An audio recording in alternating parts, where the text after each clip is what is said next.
Disyembre ng taong 1982, sa pagitan ng Pasko at Bagong Taon, ipinanganak ang sanggol na si Katie Beers sa Mastic Beach, Long Island, New York. Ngunit sa halip na makilala bilang isang masayahing bata, nabansagan si Katie bilang ang bata sa likod ng mga dingding. 2 araw bago ang ika-10 niyang kaarawan, biglang naglahong parang bula si Katie. Sa loob ng 3 linggo, puspusan ang paghahanap ng mga pulis sa bata. Tiningnan ng mga pulis lahat ng anggulo at kinausap din lahat ng mga taong malalapit at nakakakilala sa bata. Ngunit walang makapagsabi kung nasaan si Katie. Ang hindi alam ng mga pulis ay masyadong matalino ang batang kanilang hinahanap. Sa loob ng 17 araw, nagawa niyang kumbinsihin ang lalaking tumangay sa kanya na pakawalan siya. Gumamit siya ng mga estratehiya upang lumambot ang puso sa kanya ng sospek. Samahan niyo ako at ating balikan ang kwento ng pagbangon ng isang paslit na nabansagang ang bata sa likod ng mga dingding. Ipinanganak si Katie noong December 30, 1982. Ilang araw bago sumapit ang bagong taon. Maliit pa lamang siya ay pinagkaitan na siya ng pagmamahal. Tumira siya sa poder ng kanyang inang si Marilyn Beers kasama ang kanyang half-brother na si John. Ngunit dahil sa kapabayaan ng kanyang ina, naiwan siya sa pangangalaga ng kanyang ninong at ninang na sina Linda at Salvatore Ingileri. Ngunit hindi rin nagbago ang kanyang tadhana sa poder ng kanyang ninong at ninang. In fact, mas lalo pang naging dilubyo ang buhay niya. Ginawa siyang alipin ng kanyang ninang. Dahil dagdag nga namang palamunin, ginawa siyang alipin nito, utusan, tagapaglinis ng bahay, tagapaglaba at tagapagluto. Lumaki si Katie na iyon ang alam niyang purpose sa kanyang buhay, ang maging utusan ng mga taong nagpapakain sa kanya. Bukod sa pagiging utusan at alipin, naging punching bag at laruan din siya ng kanyang ninong. Nagsimula ang pangahalay sa kanya nito ng 2 taong gulang pa lamang siya. Ngunit nang tumuntong ng 7 taon, naglakas loob si Katie na sabihin sa kanyang ninang ang ginagawang pangahalay sa kanya ng kanyang asawa. Ngunit sa kasamaang palad ay hindi siya kinampihan ng ginang. Tinawag siya nitong sinungaling at lapastangan. Nang puntong iyon, naging tikom na ang bibig ng bata. Hindi rin siya pinayagan ng mag-asawa na makapag-aral. Binawalan siya ng mga ito na makalabas ng kanilang bahay, kaya't lumaki siyang walang kaibigan na kasing edad niya. Ang tangi at nag-iisang kaibigan ni Katie habang lumalaki ay ang lalaking si John Esposito o kilala rin sa tawag na Big John. Tinawag itong Big John ng mga bata sa kanilang lugar dahil miyembro ito ng Big Brother and Big Sister program. Si John ay kaibigan ng kanyang ninong at ninang. Mabait ito sa kanya at palaging may pasalubong sa tuwing pupunta ito sa kanilang bahay. Para kay Katie, espesyal ang namamagitan sa kanila ni John. Si John lamang ang tanging taong kanyang minahal. Naroroon ito palagi para makipaglaro sa kanya, upang damayan siya. Ito ang nag-iisang tao na may alam kung ano ang pinagdadaanan niya sa bahay na iyon. Si John din ang tanging tao na pinagtiwalaan niya sa kanyang buhay. Ngunit ilang araw lamang bago ang kanyang ika-10 kaarawan, mas lalong nalagay sa panganib ang buhay ng paslit. Nang araw na iyon, nagpunta sila ng kaibigan niyang si John Esposito sa Spaceplex upang maglaro. Ngunit sa kasamaang palad ay hindi na siya nakauwi. Ang Spaceplex ang pinakapaboritong lugar ni Katie sa buong Long Island. Sa lugar na iyon ay malaya siyang nakakapaglaro. Nakakasakay siya sa motorsiklo, sa mga dinosaurs at nakakapag-basketball. Sa lugar na iyon ay nakakaakto siya na parang isang normal na bata. Ang hindi alam ni Katie ay iyon na ang huling beses na makakapunta siya sa Spaceplex. Nang araw ding iyon, nakatanggap si Linda ng voice message mula kay Katie. Medyo malabo ang boses ng bata. Ang tanging narinig niya ay sinasabi ni Katie na may lalaking papalapit sa kanya at may hawak itong patalim. Bago pa man siya makapagsalita, ay naputol na ang tawag. Inireport ni John at ng mag-asawa ang pagkawala ni Katie sa mga pulis at mabilis namang rumisponde ang mga otoridad. Nilibot nila ang buong Spaceplex, ngunit hindi nila matunton ang bata. Ngunit ang totoo ay nasa poder ni John Esposito si Katie. Inakit niya ang bata na pumunta sa kanyang bahay dahil may regalo di umano ito kay Katie para sa kanyang kaarawan. Nang makarating sila sa bahay, pumasok sila sa isang closet. Pagbukas ng pinto ay mayroong isang tunnel sa likod ng mga dingding na parang sinadya talaga ang pagkakagawa noon. Walang mag-aakala na mayroong sekretong lagusan sa likod ng mga dingding. Pinagapang siya ni John sa maliit na daan hanggang marating nila ang dulo na may kadugtong pa na isa pang pinto. Inilibot ng bata ang kanyang mata sa loob, ngunit tanging kadiliman ang kanyang nakikita. Sa napakabatang edad, alam ni Katie na maaaring iyon na ang kanyang katapusan.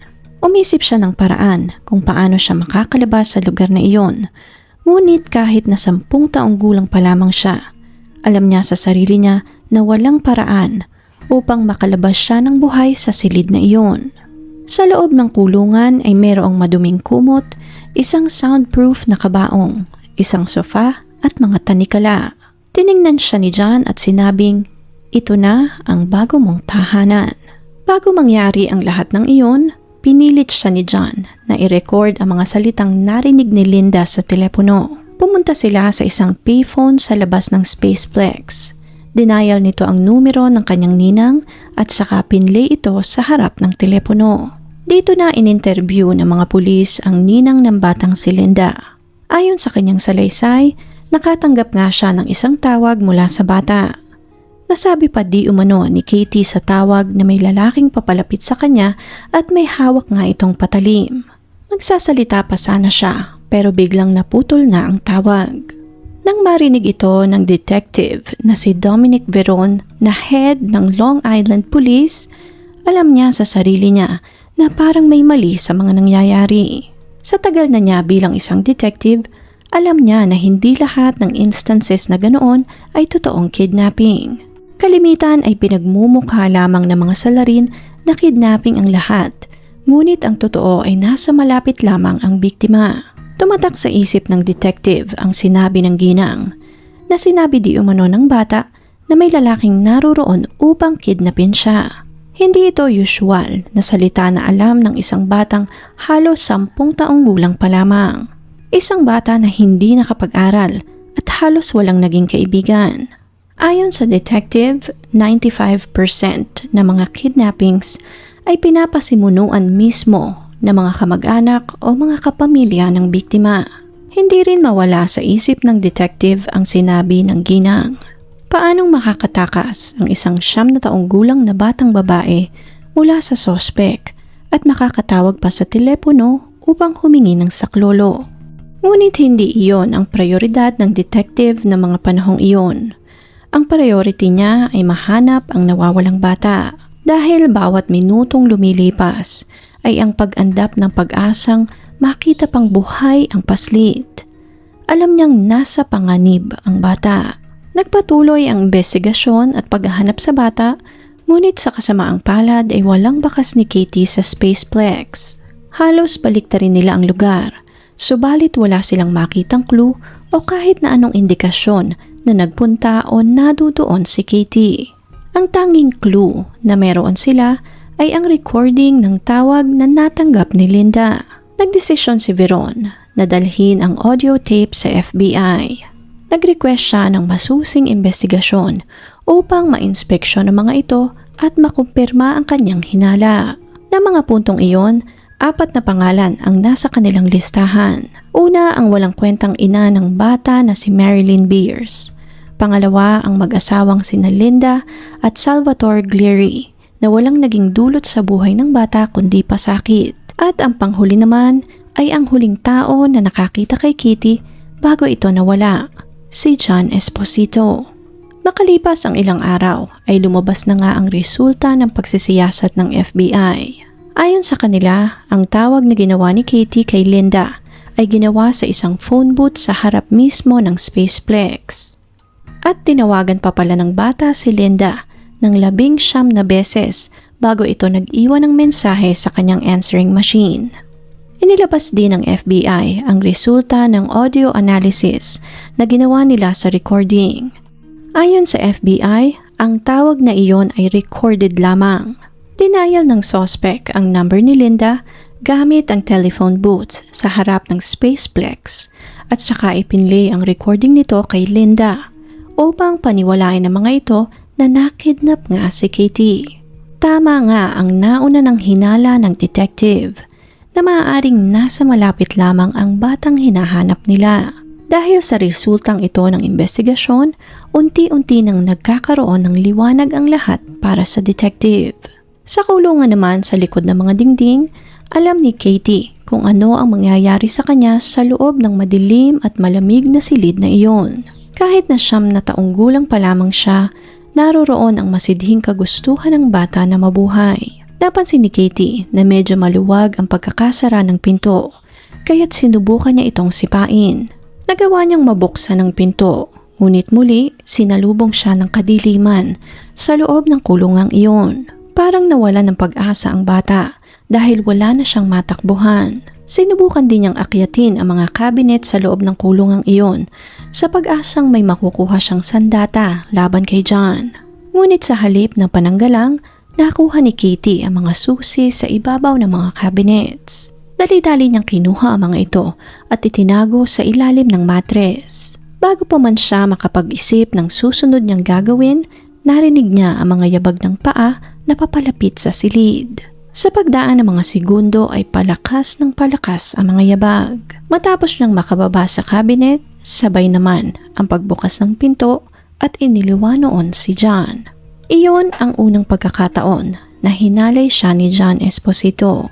Simula noon, halos araw-araw siyang binubugbog nito at pinagsasamantalahan. Ngunit sa kabila ng lahat ng ito, hindi pa rin naman ganoon kalupit sa kanya si John Esposito. Pinayagan siya nitong makapanood ng TV buong araw. Dito niya napanood sa news na nasa balita na ang kanyang pagkawala. Sa balita din nakita at narinig ng bata ang testimonya ng kanyang mga kaanak. Ang testimonya ng kanyang ina na umiiyak sa harap ng media. Nagmamakaawa na sana'y bumalik na siya. Kahit na lumaking walang pagmamahal na nakuha mula sa kanyang ina, naantig pa rin ang puso ng bata dahil nakita niya na parang desperado ito na mahanap siya. Dahil sa nakita niyang iyon, nagkaroon si Katie ng kaunting pag-asa sa kanyang dibdib. Dahil pakiramdam niya ay ilalaban siya ng kanyang ina. Narinig din niya ang sinabi nito na positibo ito na ang mag-asawang Linda at Sal ang nasa likod ng kanyang pagkawala. Sa pagdaan ng mga araw, patuloy ang pagsisiyasat ng mga pulis. Ngunit sa kasamaang palad ay walang naging malinaw na sagot sa kanilang mga tanong. Lahat ng person of interest ay may solid na alibay. Hinalughog nila ang kanilang mga bahay, ngunit wala silang nakuhang ebidensya na magdidiin sa mga ito. Sa kasamaang palad, hindi pa rin nila maipaliwanag kung nasaan si Katie. Dito na natuon ang investigasyon ng mga pulis sa huling pangalan sa listahan, si John Esposito. Nang araw na mawala si Katie, mayroong 30 minutes hanggang 1 oras sa araw ni John na hindi maipaliwanag ng mga pulis. Hindi naging malinaw kung nasaan ito o ano ang ginagawa ni John. Nakakuha din sila ng search warrant upang halughugin ang pamamahay ni John, ngunit wala pa din silang nakitang ebidensya na magdidiin dito sa pagkawala ni Katie. Hanggang sa dumating ang resulta ng background check na ginawa nila sa Big Brother and Big Sister Association. Napag-alaman ng pulisya na nasangkot na din pala ito sa pangingidnap din ng isang 7 taong gulang na batang babae, 15 taon na ang nakakaraan. Dito na lalong tumindi ang suspecha ng mga pulis kay John. Dito na rin nagsimula ang surveillance ng mga pulis kay Esposito. Sinundan nila ito kahit saan man ito magpunta.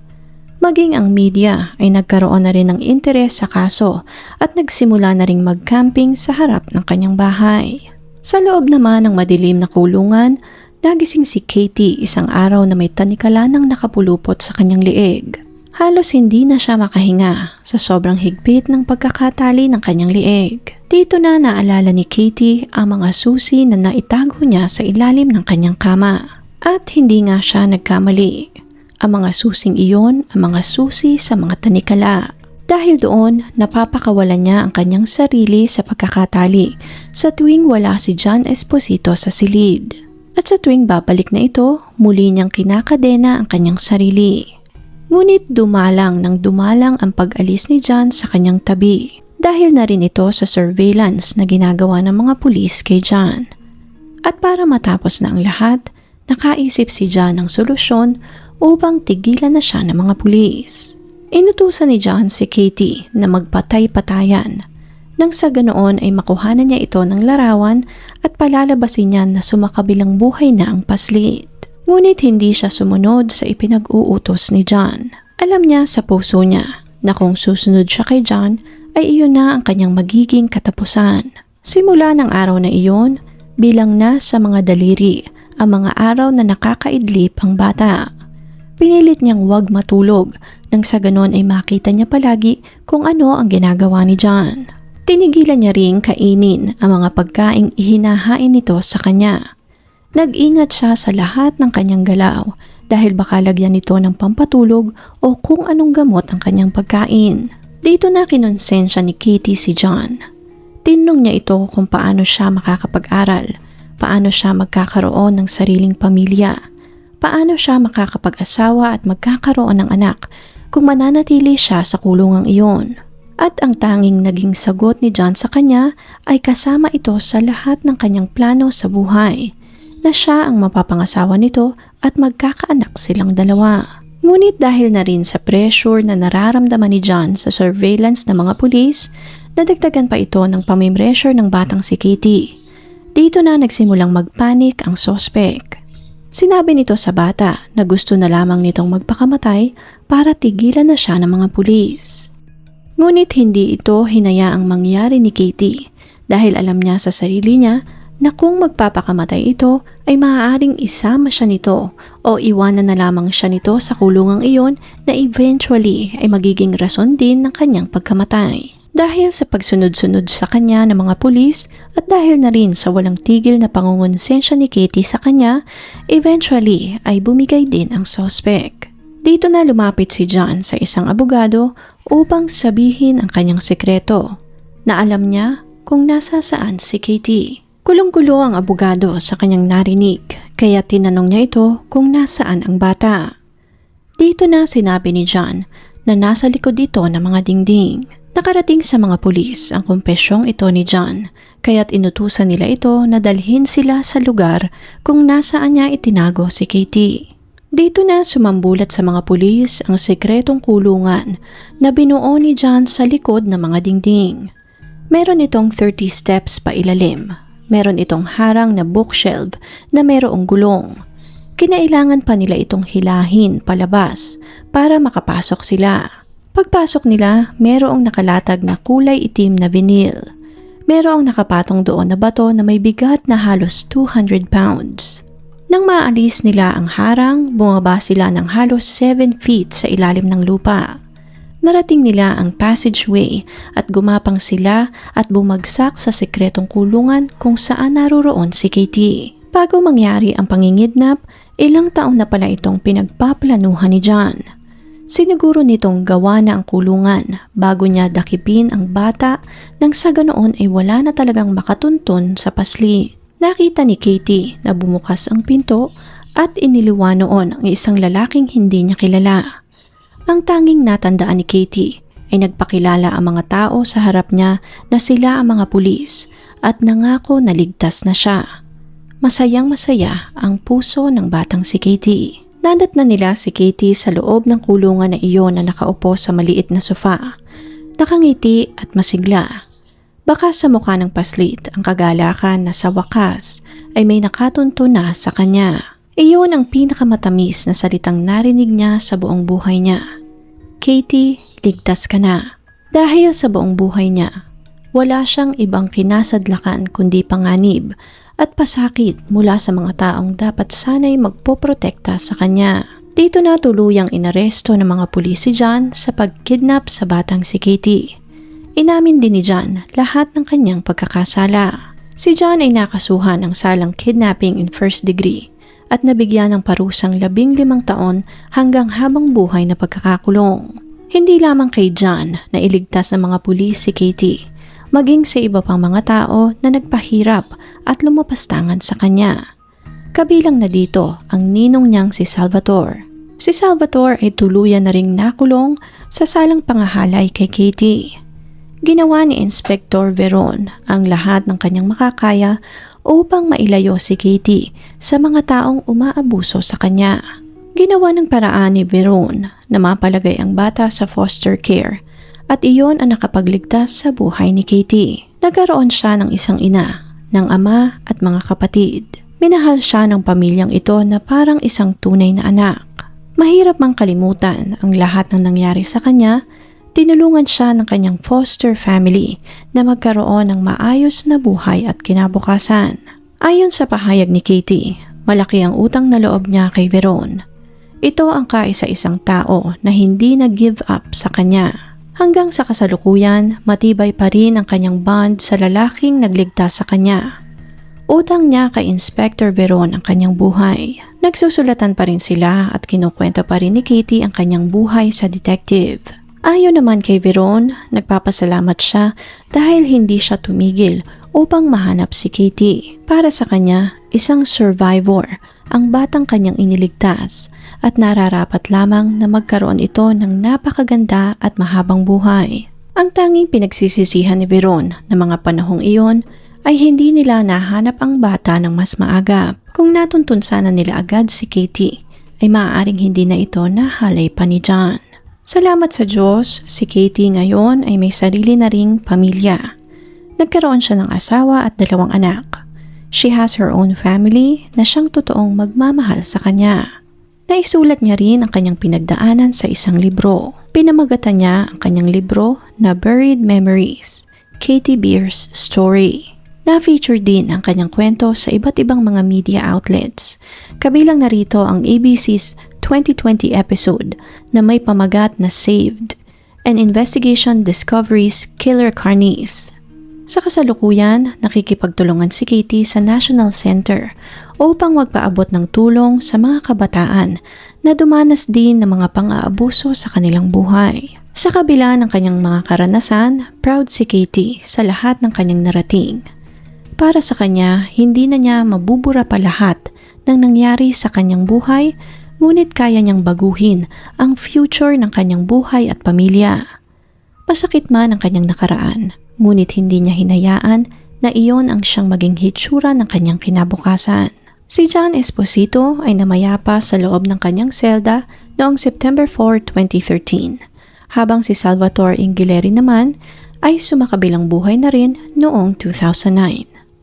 Kung interesting po ang kasong ito para sa inyo, please leave a comment and share your thoughts sa comment section below. Please click on the subscribe button and notification bell as well para updated kayo sa mga susunod pang videos. Salamat po and see you on the next one.